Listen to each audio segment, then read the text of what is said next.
Okay, so welcome again, everybody, to this second eff-able workshop, and we're going to be focusing on editing tonight. So just to run through a little bit of how it's just going to go, we're going to be going for about an hour and a half, probably slightly less now. We will try and finish at 8:30. There's not going to be a scheduled break, but if you want to take one, some of the exercises that we'll be doing for sort of 15 minutes or so. So you will have time to go and make a drink or do whatever you need to do during that time. And that's it really. So I think everything else has been covered. And if you do have any other issues, then do just pop something in the chat to JP or George, or in the whole group meeting chat, whatever is most comfortable for you. So yeah, let's just start off by finding out where everybody's from. So if you just want to pop in the chat where you're zooming in from. I'm in Stourbridge in the West Midlands. I'd like to see where everybody is.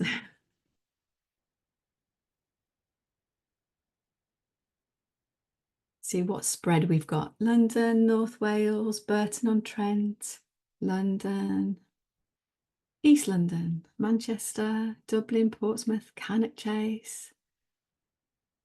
Oh, Glasgow and Portugal. Cool. Margate, Handsworth. Fab. Got a nice spread. Okay, so what I'm going to do is we're going to go straight into, oh, I'm Brighton. Hi, Teddy. Sorry, I missed you out. So yeah, we're going to go straight into a little warm-up exercise. And if you were with me for workshop 1, you'll recognise this exercise. And it's just because I like it so much and I've only recently discovered it. So we're going to do it again. So basically, we're going to do a free write for 5 minutes, which seems like it might be a long time, but actually goes really quick. And I'm going to do this by giving you prompt words. So you'll have a new prompt word every 30 seconds. Now, so if you don't know what a free write is, basically you just get whatever you're going to write with. So whether that's on your laptop or iPad or notebook, and the rules are that you have to just keep writing. Those are the only rules. So you just write whatever comes into your mind. You don't self-edit. You don't try and make it into a poem or put any rhyme or form in there. You just write and write and write, or type and type and type, or however you get the words out until we stop. So I'm going to start. I'm going to set a timer. And if everyone's ready, your first word is light. And JP, if you could pop these in the chat as we go along, that would be great. Thank you.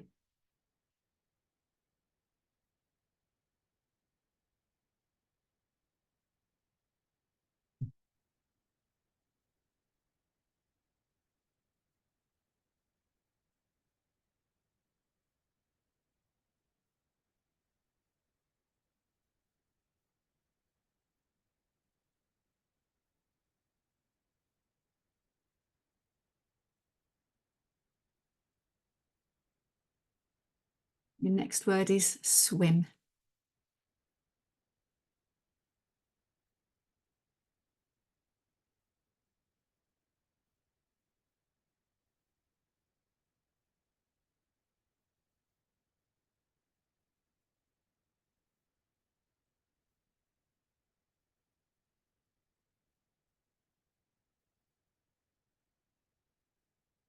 Your next word is dance.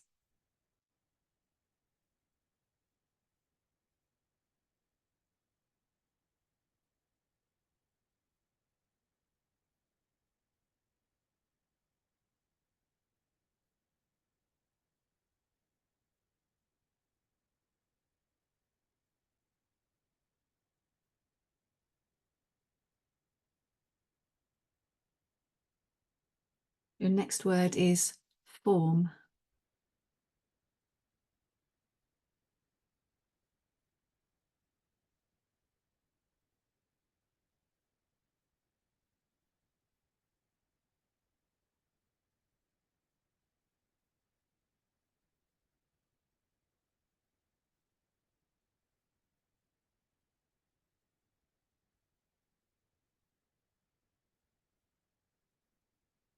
And your next word is hint.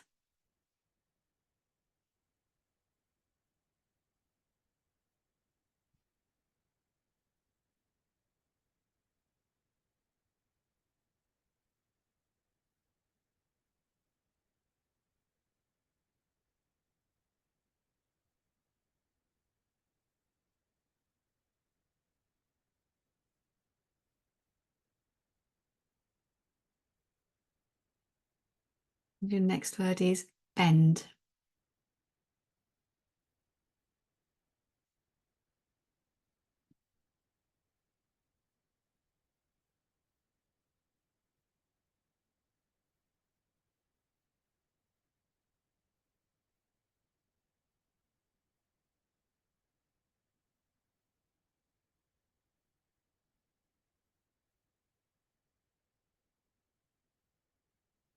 Next word is arrow.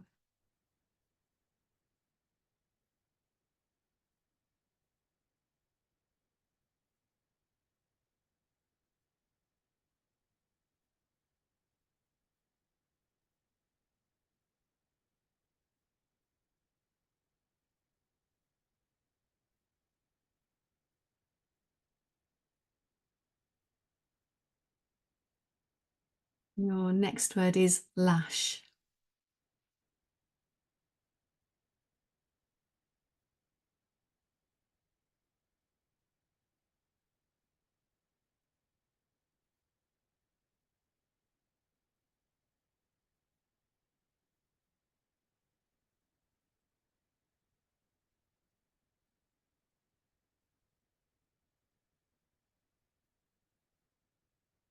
Your next word is spine.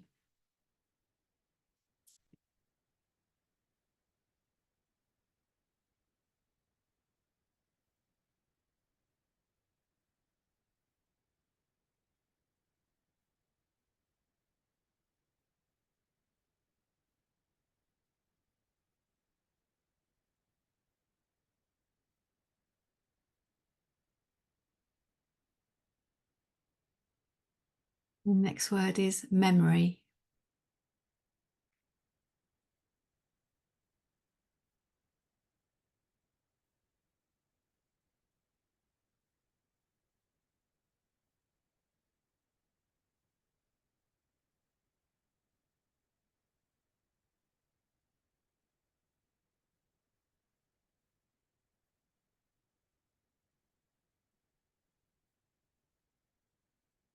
The next word is slip.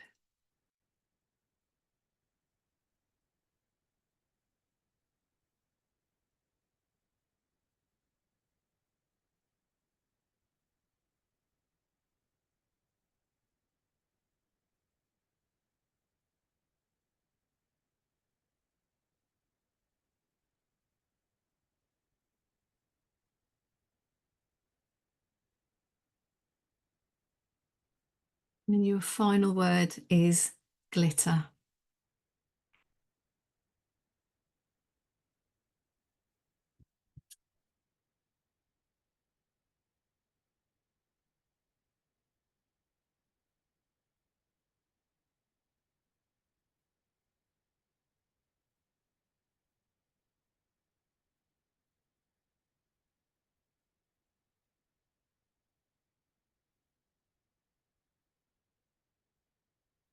Okay, if you want to just finish up where you are. And then I'd love it if you'd put in the chat how you found that exercise, if it's the first free write that you've done, or if it's the first free write with prompts that you've done. Just love to know how you found it.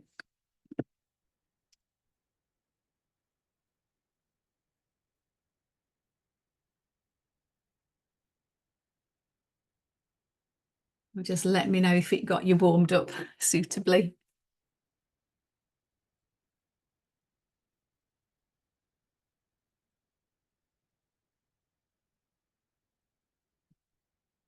Okay, so somebody says, Joe says, it was my first free write and I was very interested to see where I ended up. So I love that about a free write because you never quite know where it's going to go. Sent me somewhere I was not expecting to go, Alice. Oh, got some ideas down that I needed to. I like that when a word just taps into something that you were needing to get to anyway. Oh, a bit demand avoidant. Yeah, I can relate to that. Brilliant. Thank you. So thanks everyone for sharing your thoughts on the activity as well. So what we're going to do tonight, we're going to have a look at a few different editing techniques. Um,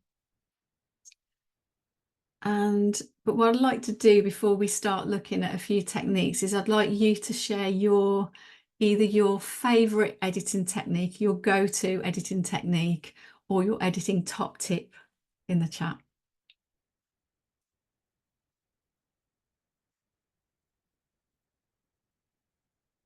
Read it out loud. That was going to be what I was going to type. So now I have to think of another one. But you're going to get mine in the workshop anyway. So yeah, let's see what other tips. Listening to someone else read it out loud. Yeah, that's a good one. That's a good one because when you write it yourself, you put all the pauses in the right places because you know where they're meant to go. So if you get somebody else to read it, then you're like, oh, hang on, that's not coming across as I thought. Sleep on the poem for a night and look at it fresh the next morning. Yeah, I would always recommend sleeping on a poem. Read the first two lines and then the last two. Ah, that's interesting. See how it's starting and ending. Thanks, Natasha. Perform it and see how the audience reacts. That's a good one. If you've got that opportunity. Check my tenses are consistent. I often model them without realizing. That's a good one, actually, because that can be quite confusing when you're reading a poem because it can properly throw you like, oh, hang on, where am I? Is it now? Is it then? Is it happened? What's going on? Try mixing up the order of the lines. That's a good one to see if it can have like a slightly different meaning or something like that. What I follow on TikTok suggested taking out the first line or even a few lines to see if the poem can survive. Yeah, I've seen that. I've seen that tip elsewhere as well. Write a message for yourself as a kind of guide, what you're trying to achieve with a poem, and then refer back to it. Yeah, that's a good one. Thanks, Elspeth. Take out all the adjectives and adverbs and put the only the best back. These are great. Thank you. I would suggest that we'll save this chat and send it out because it's good stuff. Thank you. Okay, so let's have a look at some poems then. So let me just get my handout up, share it.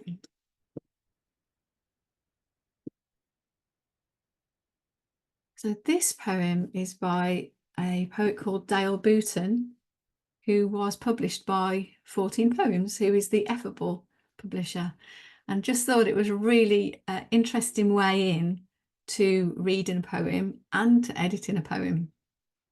So I'll just read this one out and then I'll give you a minute or so to read it to yourself. We have also shared this handout in an email via Savvy. So hopefully you have got this handout. So if you have got any issues with seeing the screen share of it, you should have a copy of this whole handout in your email inbox somewhere. So if that's relevant for you, then please feel free to pull up the handout yourself. Okay, so my lover reads poetry for the first time. He begins with application, stops, asks, wait, so why has the poet gone on to a new line? Here, what's that about? I try to explain emphasis, the honour of something holding value, of speed and rhythm, that natural flow of thought. How do I read the poem? I smile, make a stupid comment about using his eyes, tell him the weight of what the words is in his soul.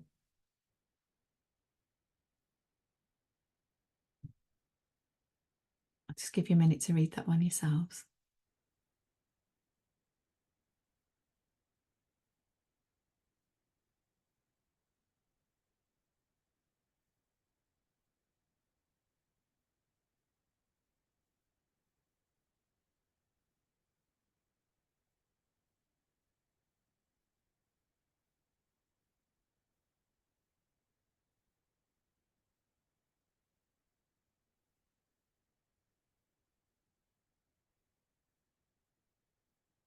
So I'd really love some thoughts on this one. So if you either want to put something in the chat or if you want to unmute and give some thoughts on this poem.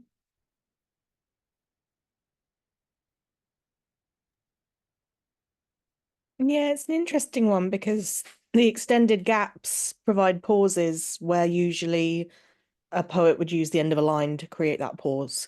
But the words all flow on through a full sentence, no kind of punctuation. Yeah, I really liked it.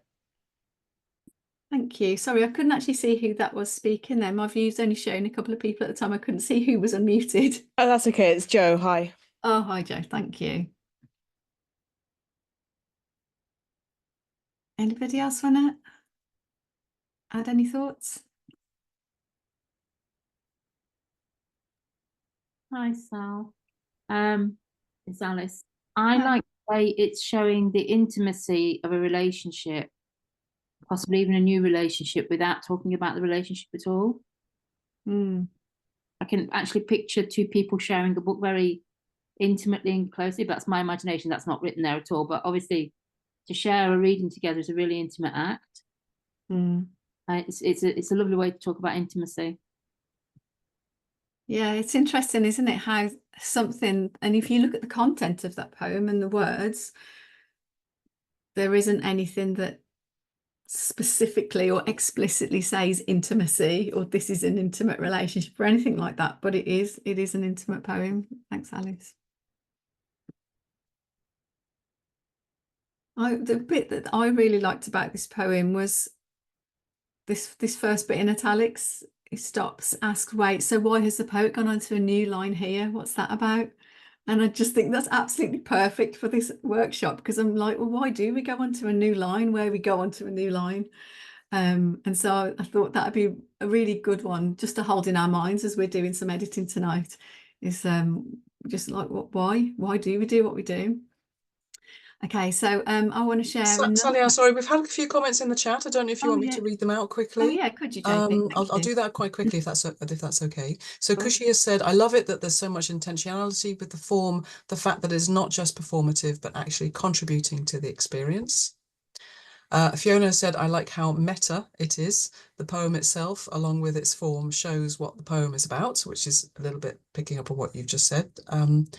Elspeth says, yes, also getting the feeling that this was a new relationship. Kushi then says, I can imagine the tension between where the lover would pause and where the poet thinks the pauses should be, which is a really interesting comment. And Jessica said, it makes you think anew about poetry and how it can convey meaning or emotion. And then Mitch has said, I like the 3-verse structure where they each have a say and then come together. Great set of comments there. Yeah, thank you. That's great. So if we just hold in our minds because what I'd like to think about tonight is format and form as much as anything else. So I'd like to hold that shape really in your mind as we read this next poem, which is an extract from a longer poem by Lisa Lux called Speaking Out Loud. I bathe in a woman who has the same name my father wanted to give me. She tastes like everything I'm not. We both translate as light, yet we speak like worms rubbing through the territory of one another's under earth by mistake. My friends change their names often, and our mouths mutate. It's how we sing, I'm a shape-shifting bitch and you don't know who you loving. Our names reply, you're a wild eternal honey and I got you. In the language of queer, names are deities that walk ahead of our bodies. I elongate the vowels in your name to hold you in my mouth a moment longer. We bend Fridays until they snap, and I'm pushing my rings back on fingers covered in you after spending the night washing myself sacred in your fountain. Our bodies speak a language our minds are yet to learn. Text me like you hold me. Impossible. I'll give you a minute or two to read that. And share your thoughts in the chat as soon as you want as well on this one.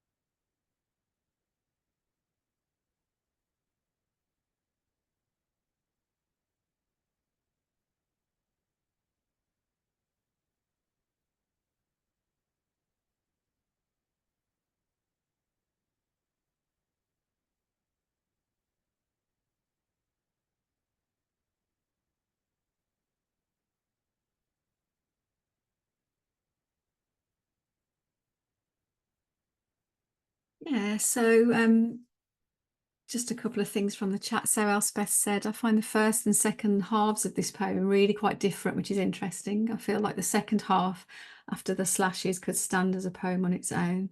They are different, aren't they? I love that when a poet makes one poem, but it's got like two forms within one poem. It's so interesting. And it's interesting to think about why the poet has done that as well. Like, why not just carry on, you know, with that same form throughout? You know, what do those slashes do? What is that separating? Is it a separate feeling? Is it a separate time? It's interesting to think about that. Fiona said that is so tender and sweet and also sexy. It talks about deities, and there's something about queerness that I can relate to deities and about being holy. Yeah, thank you.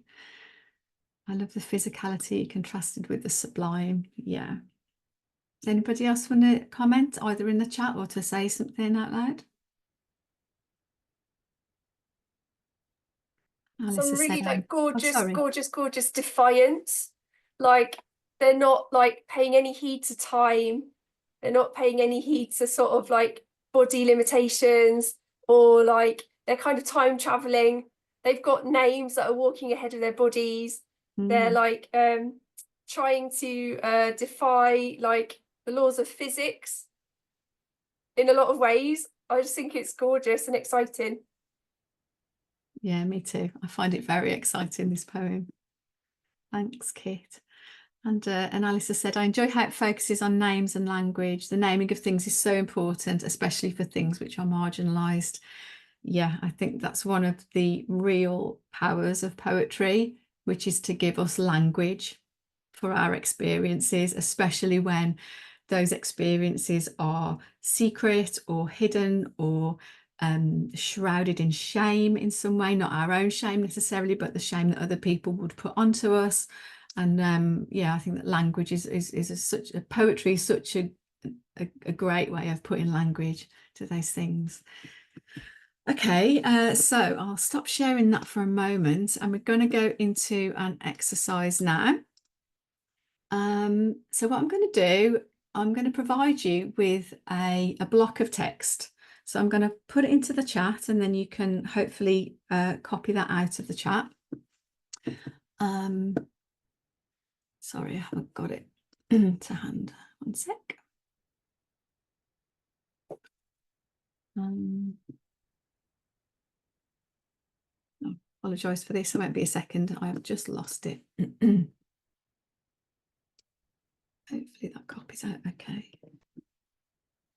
If you did get the handout, then you will have a copy of this as well.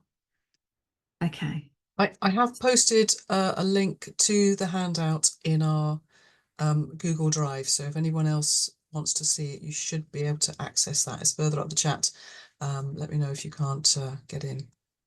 Okay, and I'm also just pasting it in there as well, which you should be able to just copy and paste directly out of the chat. So what I've given you there is a poem by Kay Tempest, and it is totally, as you can see, totally unformatted. So what I'd like you to do with that poem is to copy it into your own document, or you can write it out by hand, whatever you prefer. And I'd like you to put the formatting back into that poem, work out what's the title, work out where the line breaks are, if it's in stanzas, how many stanzas there are, punctuation. It's got no punctuation in it. So yeah, so I'd like you to take, let's see how long, yeah, let's say 10 minutes, just over 10 minutes. So let's have till 7:45, and I'd like you to just put the formatting back into that poem. And I'll just put that in the chat as well, what the task is. Okay, so yeah, if you could, Sallyanne. So Roni has just joined us. Welcome. Sallyanne has just put into the chat a text of a poem, and she'll now put in the instructions, but essentially it was to sort of copy and put that into a Word document or whatever you're working on, and to the kind of format the poem as you like.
Okay, got about 2 minutes left on this one.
And if you want to just finish the bit that you're on.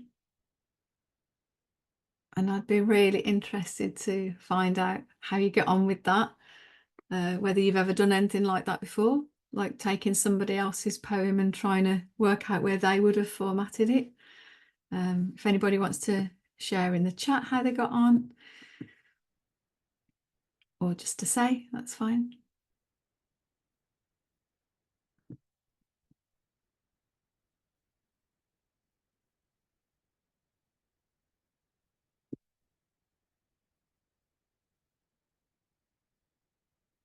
JP saying that you hadn't tried that one before. It's a good one to do it with your own poems as well, especially if it's a poem, well, as with all of these really, a poem that you've sort of finished a draft of, but that you don't really know what to do with it. Perhaps it's just not quite working. You don't know why, maybe. That can be a good technique to just say, right, okay, let's not start from scratch. Let's not delete anything. Let's keep the content because we wrote it for a reason. But let's see what else we can do with it. Let's play with it. What else have we got? Done it before, but it's interesting with each new poem. So many different ways it can go. Shows you how many different choices there are, and even the smallest ones take it in a different direction. Yeah, thanks, Elspeth. And Kit makes me aware again of the power that the edit has, yeah, to shape the experience. Any other thoughts before we move on?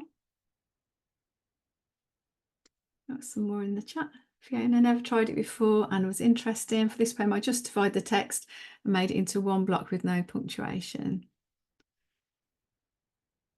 And Kushi, it was so fun to try different titles because they changed the tone of what I was going for. I ended up deciding on duets sometimes. Yeah, so that's another thing it can be. Oh, Natasha had the same title. That's really interesting. So I deliberately didn't want to tell you the title, and I'm deliberately not going to even give you that how Kay formatted it in this workshop. It is part of the handout, so if you can look at it if you want a spoiler. But yeah, so you will have access to it after. But I think it's really interesting to just sit with the choices that you've made rather than being confronted with the right answer. I think it's more interesting to think about those choices and mull those over maybe a little bit more. It might be something that you want to go back to. 10 minutes isn't a very long time, so that's great. Okay, thanks everybody. Okay, so what I'd like us to do now is I'd like us to go straight into another exercise. So hopefully you've all got a poem that you're working on. If not, I would suggest doing this on the Lisa Lux Speaking Out poem, and you can access that in the link that JP shared. If you need to be reminded of where that link is or want us to share it in the chat, then just pop a message in. But what I'd like you to do is to take your poem or the poem that you're working on and to distill it into its keywords. So, do almost like an erasure poem. If you're not aware of what an erasure poem is, it's where you take some text and then you like delete or block out some of the words. But the way I'd like you to approach this is to try and work out what you want your poem to do. Or if you're using somebody else's poem, if you're using Lisa Lux's poem, work out what the poet is trying to do and what's the key message of that poem or the aim of that poem, and try and distill it into its keywords. And then once you've got the keywords, and this will probably work better on your own poem than not on somebody else's, but once you've got the keywords, try building the poem back up again and work out whether there are any phrases or lines in the original poem that you were like, actually, I just don't need that. That's just not necessary for this poem. Or maybe there's part of the poem that you've written that's going against what you actually want the poem to do. So I will put all that in the chat because I know it's quite a complex brief. But again, I'm going to give you about 10 minutes to distill a poem into its keywords and then build back up around it.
Okay, 2 minutes left on this exercise.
If you want to finish the bit that you're on.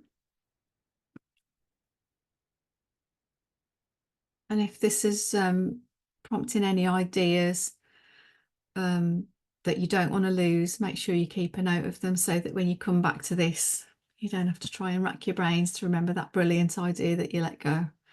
But I'm always doing that. I think, oh, I'll remember this one. It's so good. And then you come back and you're like, it's gone forever.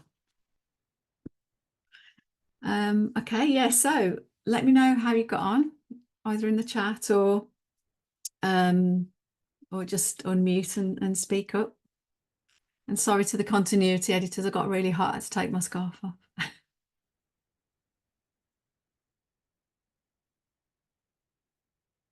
How did we get on with distilling a poem? And is it something that you've done before as well? I'm always interested to find out whether, like, you know, this is same old or whether it's bringing something new. Okay, so Fiona said that you found that really hard, but you're not sure if it's just the poem that you're working on. And it's definitely something that you're going to try again on other poems. So thank you for that. What about other people? Did anybody find it useful? Roni, that was great, really helpful exercise. I was doing something similar this morning with reducing text, but doing it more radically is insightful. Okay, thank you. And Teddy, I didn't manage to build the poem back up in particular, but I did find some phrases that just aren't the vibe, and also many more typos. So that's great. It's a good technique. And Han said, I like this task. It really highlighted how some of the ideas in it weren't completely finished or followed through, and helped me develop them. Thank you. Thanks for sharing. Okay, so let's move on to looking at another poem. Oh, and Kit, hi. Distilled into the self-exposing sequence of gay man, fuck, repeat. Oh, that, and those are your three. Those, you distilled it down to that. That is quite effective distilling. Thanks so much for sharing. Right, so yeah, let's move on to our final poem, which is a new poem and a new poet that I've come across, called Kay Yolande Barrett. I'll just share this, and it's an interesting form that you might have come across before, called the duplex, which a poet called Jericho Brown invented. And we did look at a Jericho Brown poem in the last workshop, I think we did. So yeah, so I'll just read this and then I'll give you a minute or so to look at it yourselves. Duplex for the sick and tired. A poem can spasm, stretch, but it can let salve in. There aren't enough pages for the longing. There aren't enough pages for the longing, drenched in medicine bottles and ice packs. Drenched in medicine bottles and ice packs, our aches sing beyond joints and stethoscopes in denial. Those who sing beyond joints and stethoscopes in denial, how do the symptoms stack your days? Let's name the stacks of dangerous symptoms. News coverage, the state, strangers who say the pandemic is over. News coverage, the state, strangers who say the pandemic is over. As I dream about a world that celebrates all of us. As I dream about a world that celebrates all of us fully, Let's allow poems to stretch. Let the salve in. I'll let you read that to yourselves.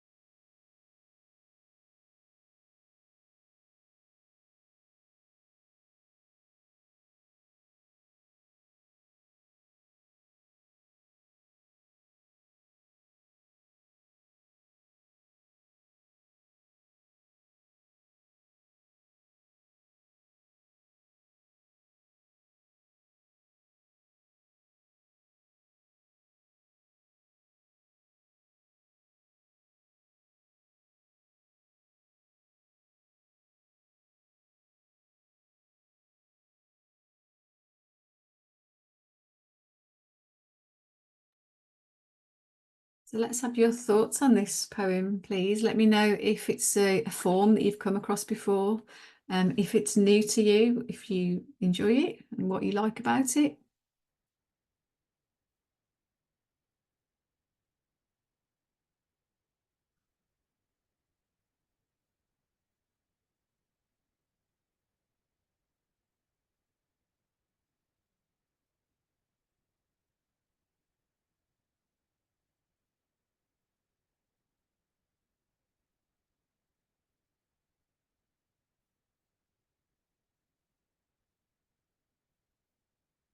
Any thoughts on this one?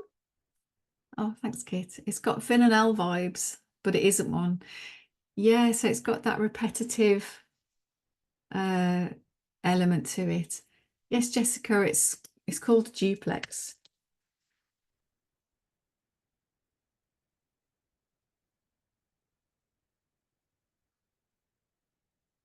And Alice has said, lovely form, reminds me of a ghazal in some ways. Yeah, lovely for echoing. Yeah. Fiona, I've never come across a duplex before, but it reminds me a little bit of the tretina. Oh, no, I don't know what that is, so I'm going to go away and look at that up later. I really liked it. Very powerful in such a simple way. Any other thoughts?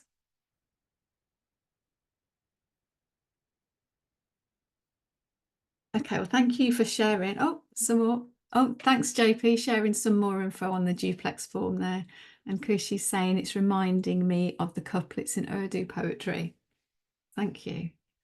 Yeah, I really like couplets. And I struggle a little bit to write in couplets because I struggle to get them strong enough. I've been told that couplets really need to be strong and sort of standalone. As sort of mini poems within the poem. And I sort, yeah, anyway, that's just one of my things that I'm trying to work on at the moment is doing better couplets. So I wanted to show you that poem because it's such an interesting and quite new and fairly unusual form. And so I just wanted to bring you several different types of poems tonight, which would perhaps lead you into some different ways into your own poetry. Oh, that's interesting, JP. It's known as a gutted sonnet, part ghazal, part blues poem. Thank you. I'm learning so much tonight. Yeah, well, the art workshops are always brilliant, aren't they? Because you learn, you always learn something new. And even if you're the one that's put the workshop together, you learn as much off the people that come to the workshop and share with you as you do in your own research for the prep. So thank you for that. Right, okay, so we're going to go into our final editing exercise. So I'll stop sharing that for the moment because it's not directly related to that. What I'd like you to do, hopefully you have got another poem with you. If not, just go back to the other poem that you used for the distilling exercise because it's a totally different exercise. So there's a few steps to this one. So I'm going to put it in the chat first in case that's helpful because I'm not great with processing verbal instructions. So I always prefer to see them written as well. So I'm going to put it in the chat and then read it out. Okay, so there's a few steps to this one. First, before you do anything, I want you to think about what you want this poem to do. What is this poem doing? What's its aim? What's its for? Why have I written it? What do I want the reader to get out of it? Have that in your mind. And then I'd like you to follow these steps. So step 1, and we had this shared earlier, but I can't remember who, sorry, but somebody did share this top tip earlier, which is to read the poem aloud to yourself. There is something about actually sounding the poem out with your mouth that brings an element to the editing that you somehow just doesn't happen when you're just reading it on the page. So read it aloud to yourself. Step 2 is I would like you to reformat your poem completely. So just play around with it. So keep a version of it in case you don't like anything that you've done, but reformat it completely. Play with it, break the lines in different places, play with the spacing, play with the punctuation. So if your poem is very heavily punctuated, take it all out. You don't necessarily need to take all the line breaks out as well, but just take every bit of punctuation out, see what happens. Think about stanza breaks, have a look how long your lines are. And if you've got particularly long lines, think about what that does to like the speed at which the reader then reads that poem. And same as if you've got short lines. If you've got very short lines, it can lead the reader to read very quickly. Is that what you want? If it is what you want, great. If it's not, think about maybe joining some of those lines back together.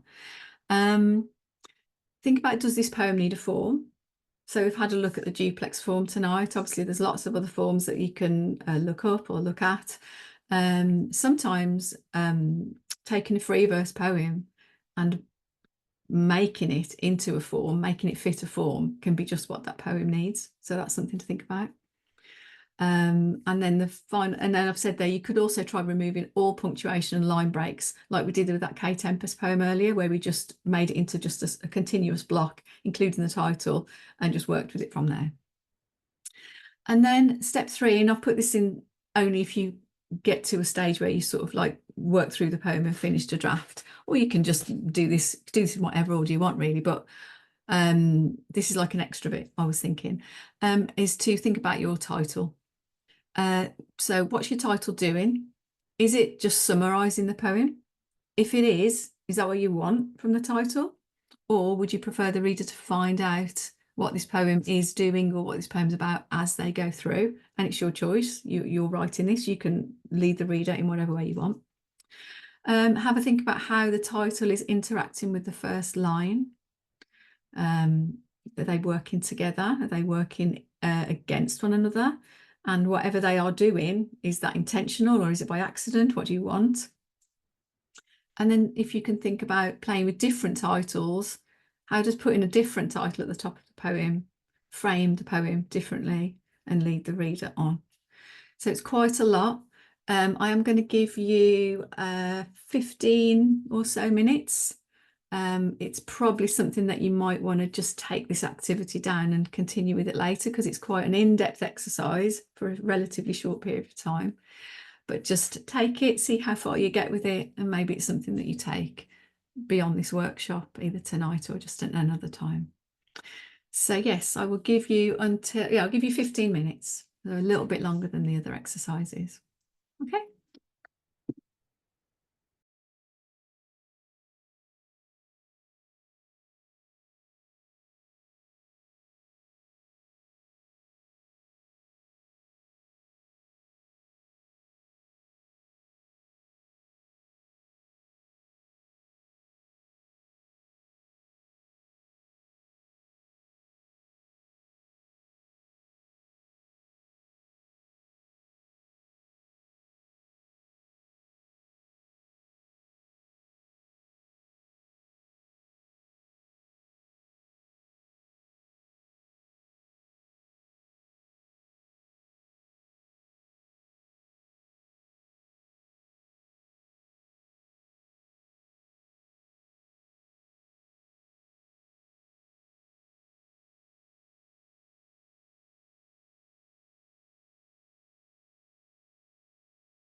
Okay, just another minute or so on this one.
Okay, if you want to finish what you're on, and as I said last time, if there are any ideas there that you really don't want to lose, just make a note of them so you can come back.